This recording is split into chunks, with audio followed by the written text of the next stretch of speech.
교회에 다니지 않는 사람이면 좋겠어. 두 친구의 대화 속에서 나온 말입니다. 한 친구가 하는 친구에게 야, 여친 소개시켜 줄까? 라고 하자 다른 친구가 교회에 다니지 않는 사람이면 좋겠어 라고 말합니다. 소개팅을 해주겠다고 어떤 사람이 좋겠냐고 물어보지도 않았는데 여친 소개시켜 줄까? 라고 물었더니 나오는 대답이 교회를 다니지 않는 사람이면 좋겠어 라는 말이 먼저 나왔습니다. 이것이 지금 사람들이 교회에 대한 인식입니다. 교회와 크리스천에 대한 인식이 얼마나 좋아지지 않았는지 보여주고 있습니다. 2022년도에 국민일보에서 코디 연구소라는 곳에서 1,000명을 대상으로 이렇게 기독교에 대한 대국민 이미지 조사라는 그런 앙케이트를 조사를 했습니다. 이 종교가 좋으냐, 싫으냐 그 질문을 물어봤습니다. 먼저 불교에 대한 질문이 불교가 좋으냐, 싫으냐라고 물어봤을 때 불교가 괜찮다라고 대답한 사람들이 약 66.5%가 됩니다. 그러면 천주교는 어떻느냐? 천주교도 좋으냐, 싫으냐 물어봤더니 천주교는 65.4%가 괜찮다, 좋다라는 반응입니다. 그러면 기독교는 어떻느냐 물어봤더니 좋으냐, 싫으냐 물어봤더니 얼마나 나왔을까요? 25% 나왔습니다. 아마 이 25%는 교회 다니는 사람들이 대부분 대답을 한 것 같습니다. 불교가 호감도가 보시다시피 제일 좋았고 천주교 비슷합니다. 그런데 기독교는 절반에도 미치지 못합니다. 이러한 요인이 여러 가지가 있을 것입니다. 그 중에서도 미디어에 대한 영향력을 무시할 수는 없을 겁니다. 다들 한 번씩은 들어보거나 보셨을 드라마 있을 겁니다. 수리남 혹시 보셨습니까? 보신 분이 별로 안 계시는군요. 혹시 더 글로리라는 드라마는 보셨습니까? 혹은 마스크걸이라는 드라마는 혹시 보셨습니까? 우리 성도님들은 넷플릭스는 전혀 보시지 않고 넷플릭스 등록이 안 돼 있으시군요. 올 한 해 작년부터 올해까지 엄청 유행했던 바로 그런 드라마입니다. 저도 다 보지는 못하고 몇몇 이렇게 잘린 클립들로만 보기는 했는데 여기서 나오는 그리스도인의 모습이 너무나도 처참합니다. 겉으로는 신실한 그리스도인처럼 이야기하지만 실제로 보면 악인이고 위선과 가식이 가득한 사람으로 표현됩니다. 그것이 단순한 설정을 넘어서 그렇게 비친 것들이 실제 사람들도 그렇게 이해를 하고 있다라는 것입니다. 더 큰 문제는 미디어에서 보이는 그런 모습들이 실제 우리 그리스도인의 모습과 별반 다르지 않다라는 겁니다. 교회와 그리스도인에 대한 이미지가 나빠지게 되면 결국 사람들은 교회를 떠나게 됩니다. 교회를 찾을 이유가 없게 됩니다. 당연히 전도도 거부합니다. 전도를 하려고 하면 피합니다. 심지어 교회에 있는 그리스도인들도 이미지가 나빠지면 떠나기 시작합니다. 2023년도에는 한국기독교목회자협의회에서 한국인의 종교생활 신앙의식이라는 것을 조사했는데요. 여기서 어떤 것을 조사했냐면 당신에게 종교가 있습니까? 없습니까? 라는 질문을 하게 됩니다. 자, 종교가 있습니다 라고 얘기한 인원이 얼마나 될까요? 37%가 나는 종교를 가지고 있습니다 라고 얘기했습니다. 그리고 63%가 나는 종교가 없습니다 라고 이야기했습니다. 이게 2023년도 조사입니다. 그런데 2012년도 불과 10년 전에 조사했던 결과는 이렇습니다. 나에겐 종교가 있습니다 라고 대답한 사람이 55%였습니다. 그리고 나에겐 종교가 없습니다 라고 얘기했던 사람이 45%였습니다. 절반이었다가 10년이 흐른 지금에는 40대 60으로 그 비율이 바뀌게 되었습니다. 그리고 과거에 교회를 다녔다가 지금 교회를 다니지 않는 이유를 사람들에게 물어보니까 이제 더 이상 종교에 관심이 없어서, 그리고 기독교에 대한 불신이 너무나도 쌓여서, 그리고 신앙에 관심이 없어서 사람들에게 실망하여서 더 이상 신앙심이 생기지 않아서 이런 식으로 대답을 합니다. 교회에 대해 무관심하고 그리스도인에 대해 무관심하고 그리고 사람들은 세상에 대해서 무관심하고 그리고 사람들은 점점 교회를 떠나게 되었습니다. 그러면 이번에는 종교가 없는 사람들에게, 아까는 종교가 있느냐 없느냐라고 물어봤는데 이번에 종교가 없는 사람들에게 또 질문했습니다. 종교가 필요합니까? 종교가 필요하지 않다라고 생각합니까? 라고 물어보니까 필요하지 않다라고 생각한 사람의 비율이 69%나 됩니다. 이것도 2012년도 조사한 것의 2배의 숫자에 이르게 됩니다. 교회뿐만 아니라 종교라는 것 자체에 사람들이 별로 좋지 않은 부정적 인식이 늘어나고 있다라는 겁니다. 종교뿐만 아니라 교회조차도 그 존재의 의미를 사람들이 더 이상 가지지 않고 있음을 의미하고 있습니다. 어떻게 하면 교회가 또한 그리스도인들이 이런 부정적 이미지에서 벗어날 수 있을까요? 어떻게 하면 사람들이 더 이상 교회를 떠나가지 않게 할 수 있을까요?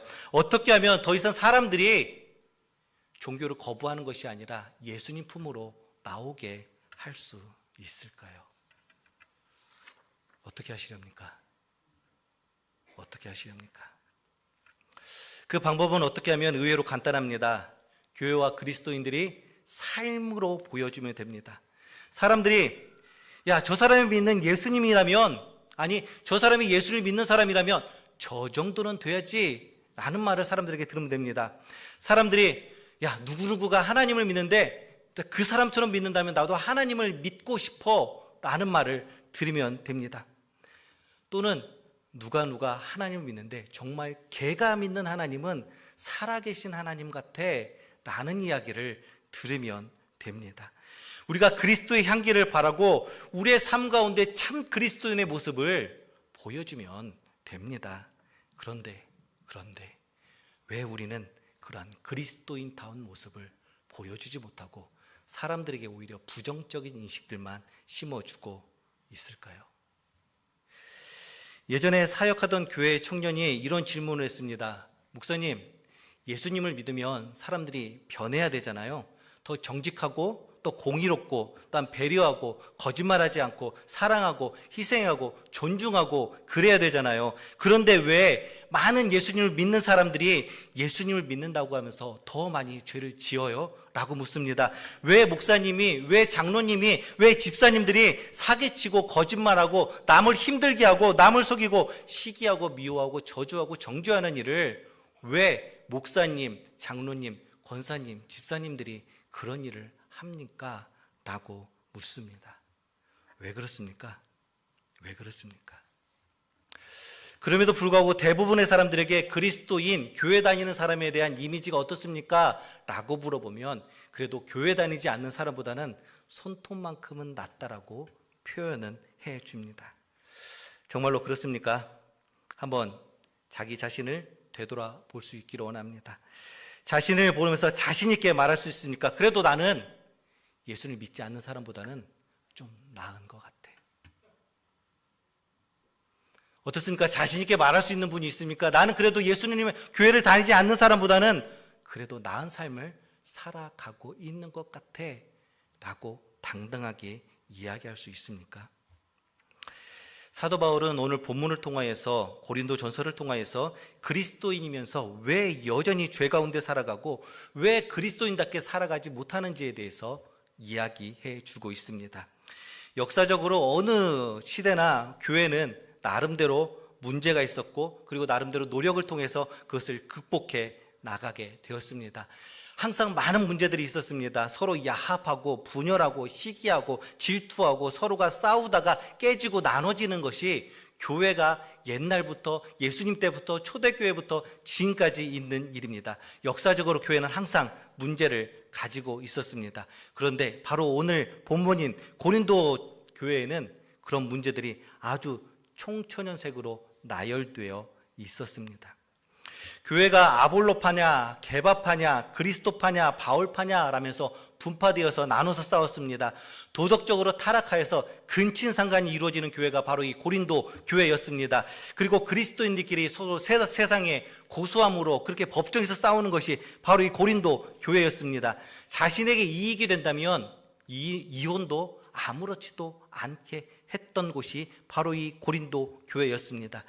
교회가 처음 시작하다 보니까 예배도 질서가 없었습니다. 예배 방법도 엉망이었고, 예배가 진행되는 거, 예배 예절도 엉망이었습니다. 그래서 모두 다 자기가 편한 대로 와서 예배하고 쉽게 가는 일들이 있었습니다. 무엇보다도 가장 큰 문제는 교회임에도 불구하고 부활에 대해서 의심하고, 그다음 부활이 실제가 아닐 거라고 생각하는 사람들이 그곳 가운데 있었습니다. 복음으로 거듭난 그리스도인들이 모였다는 교회임에도 불구하고 나약함, 부족함, 추한 모습들이 보여주었던 것이 바로 이 고린도 교회입니다. 심지어 음란함과 부도덕함 때문에 당시 고린도의 사람들에게 손가락질 당하고 욕먹었던 교회가 바로 이 고린도 교회였습니다. 어떻게 보면 교회라고 부르기도 부끄러운 모습에 가지고 있는 게 바로 고린도 교회가 아니었나 생각해 봅니다. 예수님을 믿는 자들, 복음으로 거듭난 성도들이 모인 이 교회인데 왜 이런 문제가 생길 수밖에 없는가? 사도 바울은 거기에 대한 답을 이렇게 줍니다.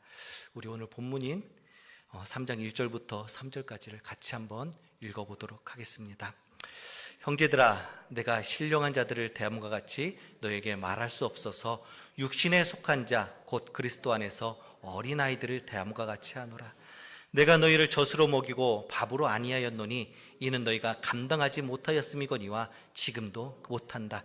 너희는 아직도 육신에 속한 자로다. 너희 가운데 시기와 분쟁이 있으니 어찌 육신에 속하여 사람을 따라 행함이 아니리요. 왜 교회가 교회로서 역할을 못하는가? 교회가 왜 문제가 많은가? 라고 이야기하면서 사도 바울이 하는 이야기는 너희가 아직 신앙이 자라지 못해서 그런다. 너희 신앙이 아직 어린아이와 같아서 그런다. 너희 신앙이 아직 성숙하지 못해서 그런다. 그러니까 내가 너희한테 이야기하는데 어른한테 이야기하는 것처럼 하지 못하고 마치 어린아이에게 이야기하는 것처럼 너희에게 이야기할 수밖에 없구나 라고 이야기합니다. 그러면서 사도 바울은 고린도전서를 통해서 세 종류의 사람에 대해서 이야기합니다. 첫 번째는 1절 시작하면서 나오는 신령한 자에 대해서 이야기합니다. 신령한 자들이라는 사람들은 영적으로 성숙한 자들입니다. 이들은 성령을 받아들이고 성령에 의해서 성결한 삶을 살아가는 자들입니다. 성령 하나님의 인도하심을 받고 매일매일 하나님과 동행하는 자들, 그들은 신령한 자라고 사도 바울은 이야기합니다. 두 번째는 신령한 자 다음에 나오는 육신에 속한 자입니다. 오늘 1절 말씀 가운데 보면 육신에 속한 자를 사도 바울은 그리스도 안에서 어린아이다 라고 표현하고 있습니다. 그리스도 안에 있으나 구원은 받았으나 신앙이 성숙되지 못한 자들, 육신에 속한 자는 성령을 소유하고 있음에도 불구하고 아직 성숙하지 못한 신앙들, 그래서 하나님께 완전히 붙들리지 못하고 하나님과 나 사이에서 방황하다가 내가 원하는 나의 유익을, 나의 편익을 쫓아가는 사람, 그 사람이 바로 육신에 속한 사람입니다. 행동함에 있어서 하나님보다는 내가 중심이 되는 사람, 그 사람이 육신에 속한 사람입니다. 그리고 세 번째는 육에 속한 사람입니다. 고린도전서 2장 14절 가운데 이야기하는 육에 속한 사람은 하나님의 성령의 일들을 받지 아니하나니 이는 그것들이 그에게 어리석게 보이며 또 그는 그것들을 알 수도 없나니 그러한 일들은 영적으로 분별되기 때문이라. 육신에 속한 사람은, 육에 속한 사람은 성령으로 거듭나지 못한 사람들, 즉 하나님을 알지도 못하고 하나님을 믿지도 않는 자들, 여전히 죄 가운데 있는 자들이 바로 육에 속한 사람입니다. 사도 바울은 우리 그리스도인들이 여전히 죄 가운데 있으며 예수님 믿는 자로서 아름다운 모습을 보여주지 못하는 이유가 우리가 육에 속한 사람이 아니라 우리가 육신에 속한 사람이기 때문이다라고 이야기합니다. 죄를 지으며 예수를 믿는 자로서 아름다운 모습을 보이지 못하는 이유가 우리의 신앙이 아직 어린아이와 같기 때문이라고 얘기합니다. 죄를 짓고 예수를 믿는 자로서 아름다운 모습을 보이지 못하는 이유가 신앙이 성숙하지 못해서 그렇다라고 이야기합니다. 이곳에 앉아있는 우리 성도님들은 어느 정도 위치에 자리하고 있습니까? 교회에 다니고 있지만 예수님 믿어지지 않는 육에 속한 사람들입니까? 아니면 교회는 다니고 있지만 여전히 하나님보다 내가 중요한 육신에 속한 사람입니까? 아니면 성령 하나님과 항상 동행하며 그 축복을 누리며 살아가고 있는 신령한 사람입니까? 이곳에 모인 우리 성도님들은 모두 신령한 자들 되기를 주님의 이름으로 축원합니다. 이곳에 모인 우리 모든 성도님들은 성숙한 신앙을 가지고 하나님 뜻대로 살아내는 우리가 되기를 주님의 이름으로 축원합니다. 혹시 이곳에 계신 분들 중에 아직 육에 속한 분들이 계신다면, 예수님이 나의 구주로 믿어지지 않고 예수님이 나를 위해 십자가에 달려 돌아가신 것이 아직도 믿어지지 않는 분들이 계시다면 믿음을 달라고 기도하기를 원합니다. 하나님, 저에게 믿음 주셔서 예수님 믿어지게 하여 주옵소서. 예수님이 나를 위해 십자가를 지시고 나를 위해 피 흘려 돌아가심을 내가 믿어지게 하여 주옵소서 라고 고백하기 원합니다. 그리고 입을 열어서 이렇게 고백하기 원합니다. 하나님, 나는 죄인입니다. 하지만 이 시간 예수님을 나의 주인으로 모시기 원합니다. 예수님이 나를 위해 십자가에 달려 죽으심을 믿습니다. 이제 제 마음 가운데 오셔서 나의 주인이 되어 주옵소서. 예수님 이름으로 기도합니다 라면서 입을 열어서 고백하기 원합니다. 혹시 이곳에서 지금 나는 그래도 신령한 사람이야 라고 생각하신 분이 있다면, 자신 있게 말할 수 있는 분이 계시다면 축하드립니다. 하나님도 기뻐하실 것입니다. 그 신앙의 모습으로 가정과 또한 교회와 속한 공동체에서 선한 영향력을 나타내므로 하나님을 기쁘게 하시는 그 삶을 살아내기를 주님의 이름으로 축원합니다. 마지막으로 육신에 속한 사람입니다. 그럼 육신에 속한 사람은 어떻게 해야 되는가? 이 아직 미성숙한 우리들 대부분 속한 여기 그리스도인들은 어떻게 해야 되는가? 어떻게 해야 신령한 사람, 성숙한 사람에 이를 수 있을 것인가? 우리가 성숙한 그리스도인이 되기 위해서 기억해야 되는 것은 딱 두 가지만 기억하면 됩니다. 성령 충만, 말씀 충만. 따라해 보겠습니다. 성령 충만, 말씀 충만. 그렇습니다. 우리가 성숙한 그리스도인이 되기 위해서 매일매일 애쓰고 수고해야 되는 부분이 바로 이 성령 충만과 말씀 충만에 대한 모습입니다. 충만함이라는 단어는 헬라어로 플레로마라는 단어로 쓰이게 되는데, 가득 채워져서 완성된 거, 이미 꽉 차서 더 이상 아무것도 들어갈 수 없는 상태, 그것을 충만이다라고 이야기합니다. 우리 모두 이런 경험 해보셨을 것입니다. 혹시 바둑 좋아하시는 분들 계십니까? 바둑 좋아하시는 분들, 처음에 바둑을 시작했을 때는 모르지만 그것이 바둑의 재미가 들기 시작하면 모든 격자는 다 바둑판으로 보이게 됩니다.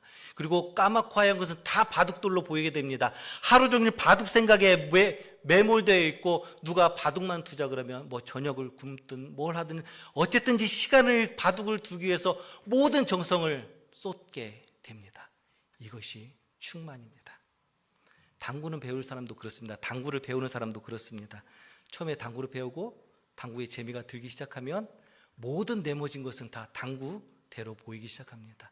그리고 그곳에 점 3개만 있으면 이렇게 치면 3쿠션 나는데 라고 얘기하면서 계속적으로 보이는 데마다 머릿속으로 당구를 치게 됩니다. 밤에 잠을 자려고 누워도 천장에 당구공이 굴러다니게 됩니다. 온통 사로잡히는 거, 다른 것은 아무 의미 없는 거, 내가 푹 빠져 있는 거, 이것이 바로 충만한 상태입니다.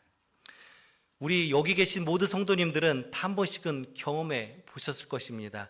지금 한 집에서 이불 덮고 같이 주무시는 분들과 경험해 보지 않았습니까?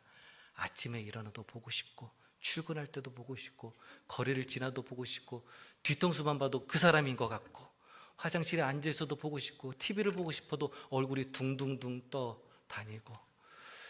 표정이 심각하신 분들은 그런 경험이 없으신 건가요? 그런 경험이 있으니까 이제 그런 분들과 함께 지금도 같은 집에서 같은 이불 덮고 같이 잠을 자고 이 아침에 나오신 것 아닙니까?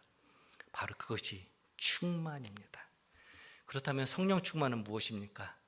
성령으로 가득 채워져 있는 것입니다. 모든 생각이 하나님으로 가득 차 있는 것입니다. 그래서 내가 이런 일을 하면 하나님이 기뻐하실까? 내가 이렇게 하면 하나님의 은혜를 누리는 것일까? 이렇게 하면 기뻐할까? 저렇게 하는 거에 기뻐할까? 이것이 하나님의 뜻일까? 저것이 하나님의 뜻일까라고 매일매일 하나님 생각만 하는 것, 그게 바로 성령의 충만한 상태입니다.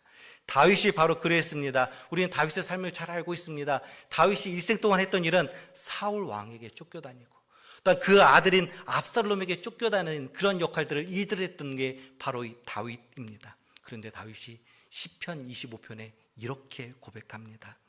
여호와여, 주의 도를 내게 보이시고 주의 길을 내게 가르쳐 주옵소서.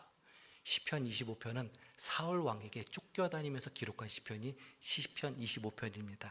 그런데 하는 말이 뭐냐면, 하나님 나를 이 어려움 가운데 구원하여 주시옵소서가 아니라 주의 도를, 주의 길을 알게 하여 주시옵소서. 무슨 말이냐면, 하나님, 내가 어떻게 하는 것이 하나님의 뜻에 맞는 것입니까? 어떻게 하는 것이 하나님을 기쁘게 하는 것입니까? 이렇게 하는 것이, 저렇게 하는 것이 하나님께서 지금 나에게 원하는 일입니까? 라고 묻는 것이 주의 도를 내게 보이고 주의 길을 나에게 가르쳐 주옵소서라는 이 다윗의 고백입니다. 그래서 성령이 충만하게 되면 세상을 하나님의 눈으로 바라보게 됩니다. 성령이 충만하게 되면 세상의 모든 것들이 아름답게 보입니다. 자기가 원하는 회사에 취직하게 되면 그날의 마음이 막 넓어져서 모든 것들이 다 용납되고 모든 것들이 아름다워 보이고 모든 것들이 다 가능해 보이는, 모든 것들이 다 할 수 있을 것만 같은 그러한 상태, 그게 바로 성령의 충만함입니다. 그러면 성령 충만하게 되면 어떻게 되냐면요, 더 이상 미워하지 않게 됩니다. 질투하지 않게 됩니다. 다투지 않게 됩니다. 서로 비방하지 않게 됩니다. 하나님의 눈으로 바라보는데 무엇이 부족하고 무엇이 마음에 들지 않고 무엇이 미워 보이겠습니까?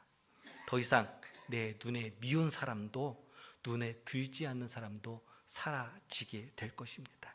그리고 지금까지 미워하고 시기하고 질투했던 사람이 이제는 사랑스러워 보이게 될 것입니다.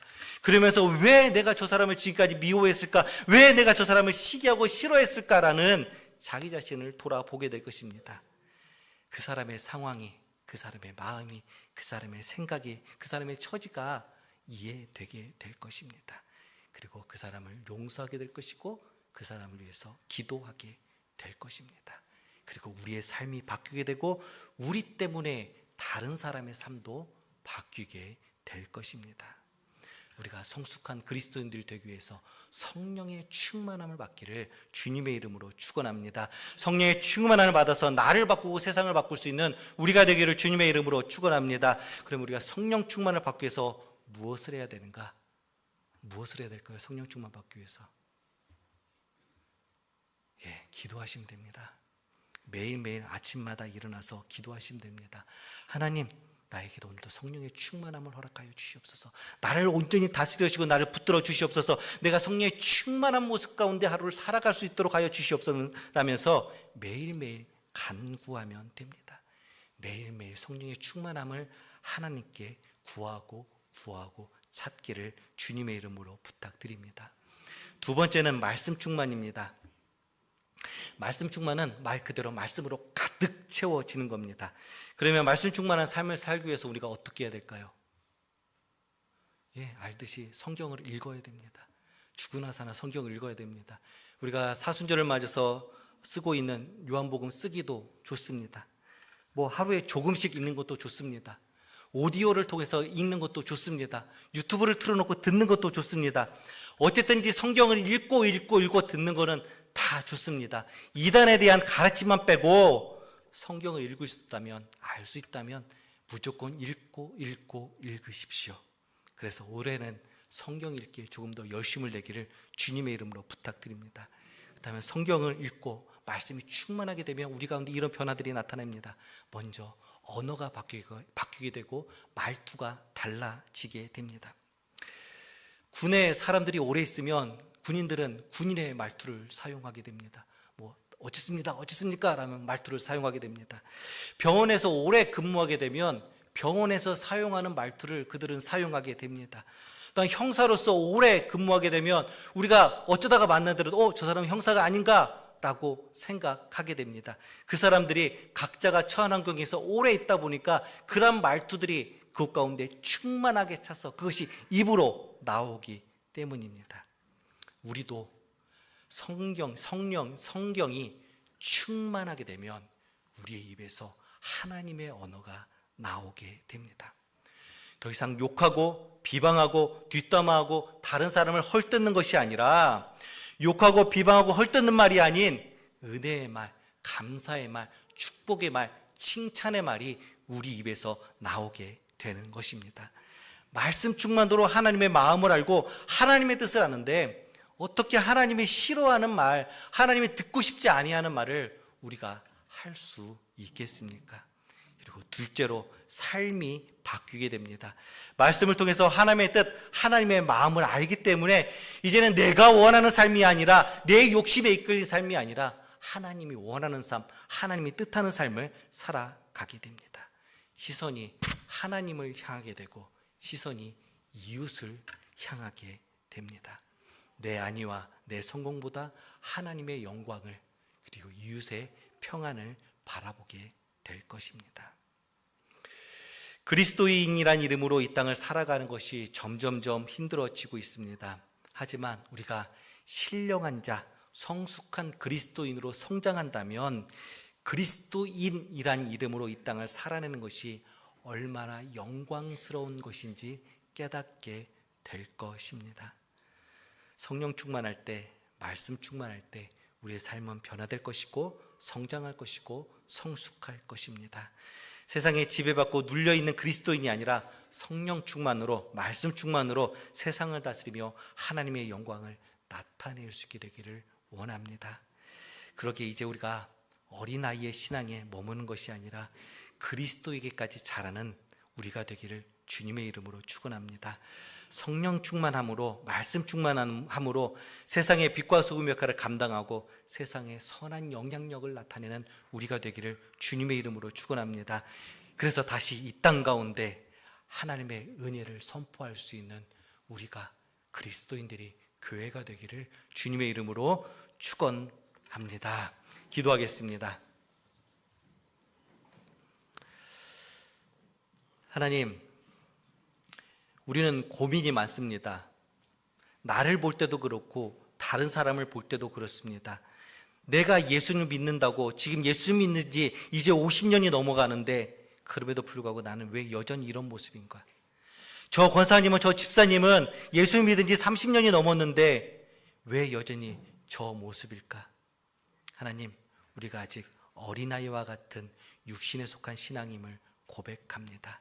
그러기에 하나님 이 시간 우리 가운데 은혜를 허락하여 주시옵소서. 성령 충만을 받기 위해서 애쓸 수 있도록 도우시고 말씀 충만을 누리기 위해서 애쓸 수 있도록 도와주시옵소서. 매일매일 기도함으로 성령 충만을 간구하게 도우시고 매일매일 말씀을 읽음으로 말씀 충만한 삶을 성경 충만한 삶을 우리가 누릴 수 있도록 허락하여 주시옵소서. 그래서 비록 세상이 점점 그리스도인이란 이유로 살아가기 어렵고 또 많은 사람들이 그리스도인을 욕하고 교회를 거절하지만 우리가 성령 충만과 말씀 충만으로 우리가 변화되고 우리가 성령 충만과 말씀 충만으로 세상을 변화시키는 우리가 될 수 있도록 허락하여 주시옵소서. 우리가 다시 이 땅 가운데 다시 한번 하나님의 은혜를 선포하며 나타내는 그리스도인들이 될 수 있도록 축복하여 주시옵소서. 언제나 함께 하실 하나님을 찬양합니다. 예수님 이름으로 기도 올렵나이다. 아멘.